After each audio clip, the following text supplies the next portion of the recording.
Hi, everybody. Welcome to Dive Deep. I'm Shelby Cornett, and I'm the ministry assistant at Cambridge City Christian Church, and this is Danny. It's me, and we are getting closer to Christmas. Yes, I'm so excited. Yeah, you got your gift spot? Most of them. That's good. That's good. I'm doing a little better this year because I usually wait till the last second, but I'm doing pretty good. Yeah. A lot of Amazon? No. No? A lot of just stores? That's good. I got a couple That's things good. on Amazon, but at Christmas time, I like to shop. Like, Yeah. I like to go Go shop. and personally get it, yeah. Cool. Feels more Christmassy. Yeah, more personal. Yeah. Yeah. How about you? Yeah, I don't buy many gifts. My wife is the master gift buyer. But, you know, I get a couple things, but Yeah. Most Get of your mine's- wife's Christmas. Most of mine's online. Yeah. She's kind of given up on me a little bit because she just kind of buys what she wants and then says that it's for me. So That works. I usually get her one or two things. I bought myself a Christmas present today. Yeah. Well, Not ashamed. yeah. You know you won't have a sad Christmas doing it Yeah, that way, that's right? true. So, yeah. So, Yeah. No Our bitterness. no bitterness. That's what we're talking about, right? Yeah. Sorry, I stole your thunder there, didn't I? I know. Yeah. I was all ready for it. Mm-hmm. So we're still in the Travel Light series for Yep. Christmas. Mm-hmm. This week was letting go of bitterness. Yep. Mm-hmm. That's difficult. Yes, it is. I say this all the time, like for each series, I feel like, but I'm like, this might be my favorite. I guess because it's so relatable. Yeah, and this time of year, I shared Sunday, this time of year, the emotions that we have tend to magnify. So if we're super happy and things are going well in our life, Christmas just is that much more happier. But if we're struggling with bitterness or depression or loss or whatever, it can be magnified as well. So, yeah. So this series hopefully is helping all of us in some way because we all, I mean, things might be going relatively good in our lives or not, but if they are going relatively good, there's still something in our life that's getting at us, and bitterness can be one of them. Yeah. Yeah. I know. As soon as you said bitterness this week, Mm-hmm. this is awful. There were a couple people that came to mind that Yeah. I've been Yeah. bitter toward. I'm sure and everybody in there- situations that bother me, and I'm sure everyone in there felt the same way. You know, I mean, one of the hardest things for me sometimes when I'm preaching is like to be in the position you're in there where you can think of somebody, but not like, you got to kind of crowd that out as you're talking about it. Because, I mean, I've got people in my life that I would say, I don't know that bitter is the right word. I don't think that I'm bitter anymore. I think at one time I probably was, but there's still some hurt. Yeah. Maybe that's the best way to describe it. So, I think I've gotten better Mm-hmm. for the most part, but there's Yeah. still some things that Mm-hmm. bother me, and now I'm trying to work on. Yeah. letting it go. Mm-hmm. So do you remember from the message what did Jesus teach us about dealing with bitterness? What did he say we should do? You don't remember? I asked everybody to do something. Oh, in this pray. service. Yeah. So we took time Pray. and we prayed That did make or- me feel better. toward that person. Yeah. There's something about prayer that softens our heart. It like And- made me feel, no pun intended, lighter. Lighter. Yeah. I'm traveling lighter. You're traveling lighter. Good. You're taking the series seriously, the name of the series seriously. And I took a whole bunch of stuff to Goodwill this week, so Okay, so you let go of stuff. let go of stuff. Okay. I've been working on not using my phone as much, Okay, so distractions. Yep. Yep. And now I'm Bitterness. working on the bitterness. Yeah. I think that might be the hardest one. Yeah, and in this series is going to keep ratcheting it up because next week we're talking about control. So so it doesn't get any easier. You thought, this is the hardest one. Next week you'll probably say that again. This is the hardest one. Yeah. Yeah. Mm-hmm. The letting go of stuff was nice. Yeah, That made me feel good. It's hard at first, but when you do it, it's nice. But then, You know who's not good at letting go of stuff? My husband. yeah, I learned that after this sermon. yeah.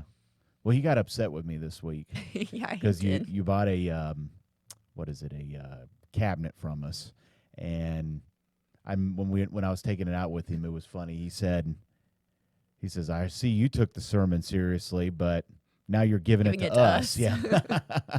So yes, I did my part. But I will But say, we gained a cabinet, but we got rid of a whole good, lot more than good. that. Yeah, So yeah.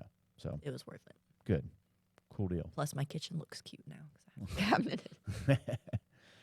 So, anyways, the only thing that I really took notes on in the sermon was you said you can't control what others do, but you can control how you react. Yeah, yeah, And that's important. yeah. But unfortunately, sometimes we don't think that way.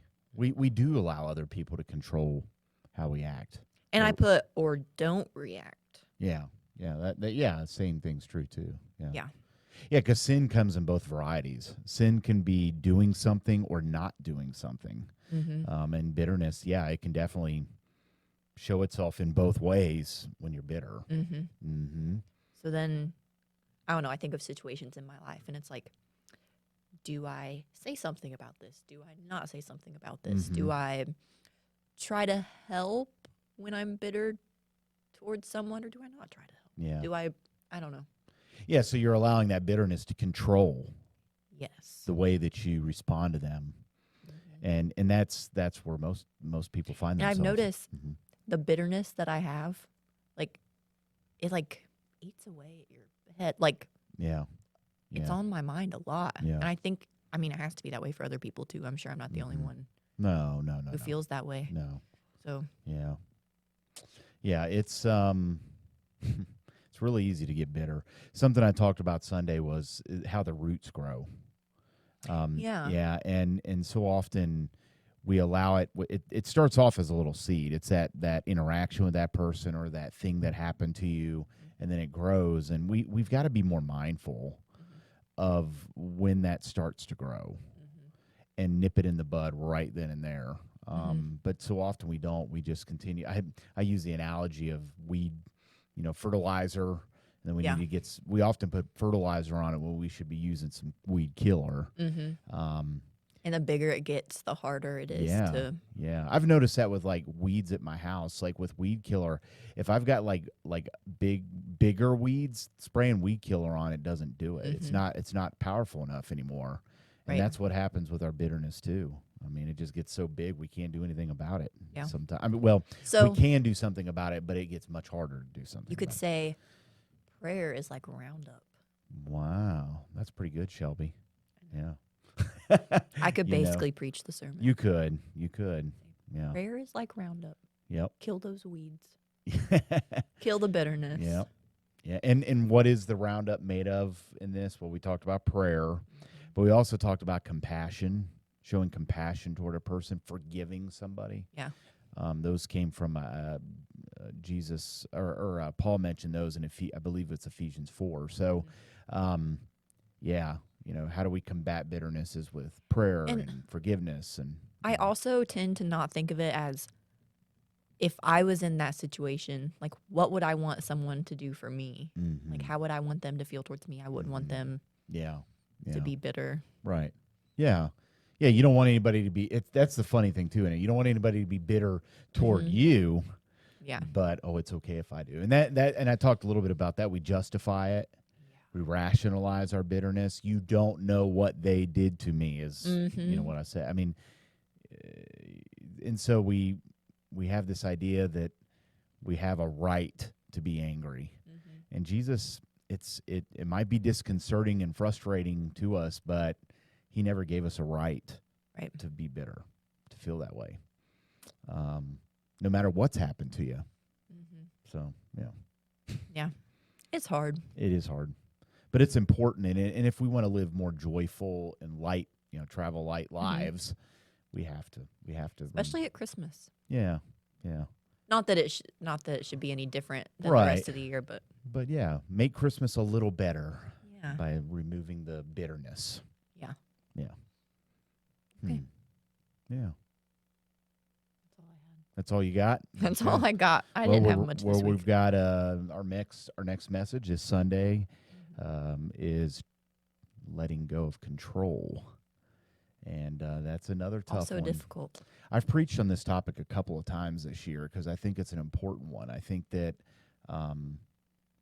many of us are trying to control things, And during COVID especially, it's been hard because we haven't Mhm. been able to control, and it's frustrated a lot of people. And the sooner we just realize, hey, we can't control most things in life, we give it over to God, the more we can travel light. Yeah. So that's what we're going to look at this week. Cool. Hmm. That's exciting. Yeah. So we'll have Dive Deep next week, right? We will. Yeah, I think so. Yeah. You're the host. So That's true. Yeah, we'll do it. yeah, we'll have it next week. And now the week after that, we probably won't. Right. Yeah, It's but Christmas and the office will be closed that week. Yep. So, yep. All right. Well, join us again next week and we talk about letting go of control, another difficult thing to do.